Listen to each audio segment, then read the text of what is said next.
بسم الله الرحمن الرحيم كافها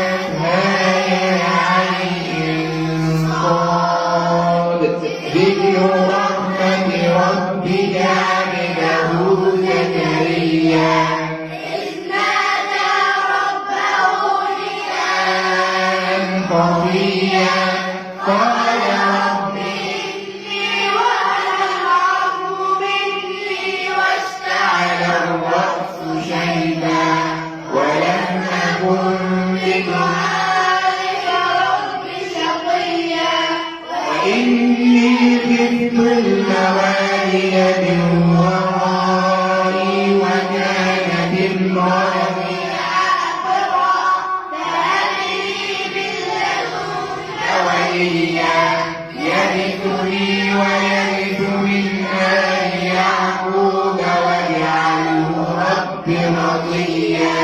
يا زكريا إنا نبشرك بغلام اسمه يحيى واذكر في الكتاب مريم إذ انتبذت من أهلها مكانا شرقيا واذكر في الكتاب مريم إذ انتبذت من أهلها مكانا شرقيا فاتخذت من